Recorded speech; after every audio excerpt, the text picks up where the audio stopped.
ازيكم عاملين ايه؟ يا رب تكونوا بخير. اعملوا لايك واشتراك لقناة حواء وجمالها، وفعلوا الجرس عشان يوصلك كل اشعار بفيديوهاتنا. نعمل مع بعض ماسك حلو قوي قوي. كل المكونات بتاعته موجودة في كل بيت ومتوفرة، وبيدي نتيجة فعالية هايلة في نفس الوقت.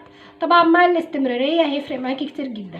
ايه الماسك وايه المكونات؟ يلا بينا نبتدي. بس قبل ما نبتدي اعملي لايك للفيديو، ولو لسه مش مشتركة في القناة اشتركي وفعلي الجرس جنب كلمة اشتراك عشان يوصلك كل اشعارات بالفيديوهات اللي بتنزل. معانا ايه في المكونات؟ معانا ميه ورد، معلقتين سكر بالمعلقه الصغيره دي، ومعلقه كبيره بن. تمام. هتحطي البن على السكر هنا كده في بوله، وتحطي ميه ورد معلقه معلقه كده لحد ما توصلي لخليط كريمي. معلقه اهي، معلقه تانية. ريحه ميه الورد تحفه. ممكن تستبدلي ميه الورد الاتنين، نتيجه هايله جدا. نقلب كويس قوي. نركز ان في ميه ورد للوش وفي ميه ورد للاكل. دي بميه الورد للجسم او للبشره عامه. بنقلب كويس قوي. المهم التقليب في المرحله دي علشان كله يتجانس مع بعض، البن مع السكر مع ميه الورد، يبقى كريمي كده وحلو قوي. السكراب ده تحفه تحفه تحفه، يعني انا على طول بعمله خصوصا في الاعياد او المناسبات. بتحسي بنضاره وبيفرق جدا. وظيفته بيعمل ايه؟ ميه الورد بتدي نضاره ونعومه للبشره وبتغذيها. السكر بيشيل الجلد الميت، والقهوه طبعا مغذيه جدا جدا، بتفتح البشره وبتوحد اللون. تمام. لو انت مثلا من اللي بيشربوا قهوه طول الوقت، ممكن البن بعد ما تخلصي القهوه، شويه البن اللي بيفضلوا في القهوه من تحت دول اعملي بيهم ماسك. شويه التفل اللي في الكوبايه اعملي ماسك على ايديكي على بشرتك، هتلاقي نتيجه حلوه قوي. في ناس بيشربوا كوبايه قهوه يوميا، كل يوم لو عملتي بالتفل بتاع الكوبايه ده ماسك في 30 يوم هتحسي بنتيجه هايله. كده خلاص المحتوى بقى كريمي خالص وسايل اهو.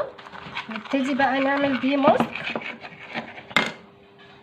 هنبتدي كده. لو ما عندكيش فرشة الماسك ممكن تستعملي فرشة من بتوع الميك اب. مش عندك، بايديكي عادي كده وتبتدي تعملي كده. معلش بقى انا مش باصه عليكم عشان اشوف انا بحط فين. تحطي توزعي على البشره كلها كده. يعني عايزه اقول لكم الحاجات كلها اللي بنستعملها بتبقى في مكونات البيت، واحنا ما عندناش اي خلفيه بالفوائد بتاعتها. كتري طبعا تحت العين عشان الهالات السوداء، و كده منطقه حوالي الفم كده بيبقى فيها سواد شويه. انا النهارده لو تاخدوا بالكم طالعالكم من غير اي ميك اب في وشي، وغاسله وشي قبليها بالغسول كويس قوي. ان شاء الله قريب هعمل لكم روتين صباحي اول ما بصحى من النوم كده، بغسل بشرتي بايه وبعمل ايه عشان احافظ على نضاره البشره وتوحيد اللون، وما يبقاش فيه لا بثور. شفايفك برضو اعمليها وقشريها، ما يبقاش فيه لا بثور ولا حبوب ولا الكلام ده كله. تمام. هنعمل ايه بقى؟ زي ما احنا متعودين مع بعض بصوابعنا الاتنين، ونعمل مساج للبشره عشان ننشط الدوره الدمويه. وكمان السكر الموجود دوت يشيل الجلد الميت، يجدد الجلد اللي في بشرتك هنا كده. البثور نشيلها كلها. حلوة قوي، وهتشوفوا دلوقتي النتيجة بطريقة فعالية. هنعمل ايه بقى؟ هسيبه لحد ما ينشف كده على بشرتي. خلاص عملنا مساج شوية، ممكن تطولي زي ما انت عايزة، وهسيبه ممكن اكتر كمان، معانا كمية كويسة. وهسيبه لحد ما بشرتي تشربه. خلي بشرتك تتشبع بالحاجات المفيدة دي. طول ما انت قاعدة في البيت كده حطي ماسك نشا، ماسك قهوة، اي ماسك من الفيديوهات اللي عرضناها لكم قبل كده ممكن تعملوها مع قناه حوا وجمالها، تبقي زي القمر. ما تنسيش تعملي لايك للقناه واشتركي فيها. هينشف الماسك وهرجع لكم. طبعا تستغلي الوقت ده ان انت تعملي على ايديكي، مهم جدا تعملي على ايديكي عشان تبقى نفس لون وشك، ما تبقاش ايدك لون وشك لون، بالشكل ده كده. وتدعكي جامد عشان الجلد الميت طبعا، وصوابعنا عشان يبقى لون واحد، لان الحته دي بتبقى غامقه شويه عن الايد. بصوا الحته دي بتبقى غامقه اهي. تعملي كده وتدلكي كويس.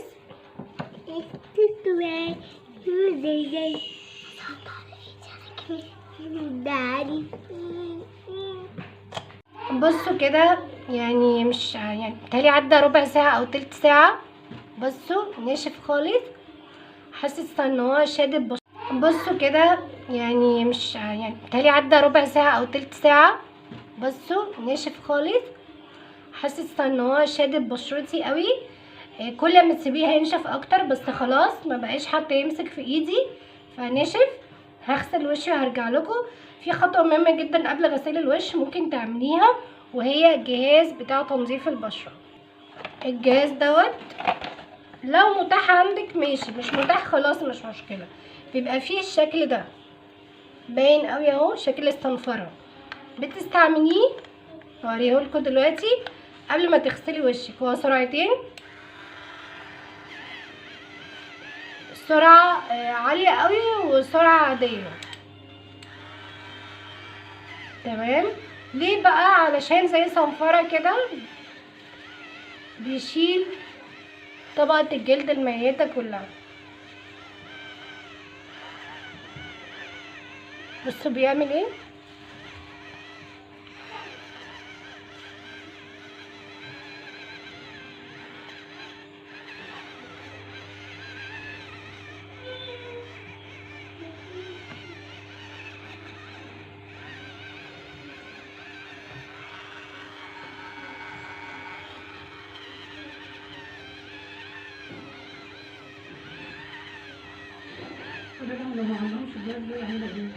ما عندكيش الجهاز بقى هتعملي ايه؟ هتعملي كده. بصي انا بعمل ايه. تمام. طلع اهو في ايدي. بصوا ده علشان تعملي زي تشقير او تشيلي الجلد الميت كله. انا هغسل وشي عادي جدا، بس قبل ما اغسل وشي وانا على الحوض هقعد انزل كده. بصوا كل الحاجات دي بتطلع بطبقه الجلد الميته. هعملها على الحوض وهغسل وشي وهرجع لكم. غسلت وشي ورجعت لكم. بصوا يعني النتيجه واضحه من غير اي كلام، من غير ما اقعد اشكر لكم. بصوا كف ايدي، انا كف ايدي ما كانش كده قبل السكراب وقبل ما ينشف. النتيجه بصوره منتظمه هتدي نتيجه هايله، مش للبشره بس، للجسم كله. لو انت عروسه وقدامك مثلا شعر على جوازك، دي احسن وصفه هتنجز معاكي. ما تلجئيش بقى للكريمات والحاجات الغاليه قوي دي، تاخد شهور على ما تجيب نتيجه. مفيش احسن من الحاجات الطبيعيه للاكل والشرب. ومش مش عايزه اوفر او ابالغ، بس انتوا شايفين راجعوا كده اول الفيديو شكل بشرتي ودلوقتي، واهو مش حاطه اي حاجه في وشي، لسه غسلاه وغسلته بميه بس، لا غسول ولا اي حاجه. الحاجات اللي قلناها رخيصه جدا. ميه الورد الازازه اللي وريتها لكم ديت يعني 10 جنيه بالكتير قوي. انا كنت جايباها ب10، وفي محلات بتباعها ب12، بس هي ب10 في كل مكان. وفي ميه ورد للاكل وفي ميه ورد للبشره. طبعا البن موجود في كل مكان، والسكر في اي بيت. هنعمل ايه دلوقتي قبل ما نقفل الفيديو؟ هنعمل وشنا بقطنه وميه ورد. ميه الورد ده شكل من اشكالها، يعني ليها اشكال كتير قوي. تمام، مش لازم نفس الشكل. انا جايبه واحده في ازازه بلاستيك واحده في ازازه ازاز. بغرق القطنه ميه ورد، بتغرقيها تمام، تدوسي عليها كده تلاقيها تنزلي بحركه دائريه بقى. بصوا بحركه دائريه على البشره كلها كده عشان الدوره الدمويه، ومن فوق كده على القرى او على جبهتك وحوالين عينيكي مهم جدا. ويفضل طبعا انك تعملي ميه الورد في مكعبات التلج بتاعه الفريزر وتسيبيها تتلج، وبعد اي ماسك تخلصيه تجيبي مكعب وتمشي بيه على بشرتك. حلوه قوي قوي قوي ومغذي جدا للبشره. بكده يبقى خلص الفيديو معانا النهارده. ما تنسيش تعملي لايك للفيديو وسبسكرايب للقناه. حواء وجمالها. وعلى خير الفيديو الجاي، مع الف سلامه.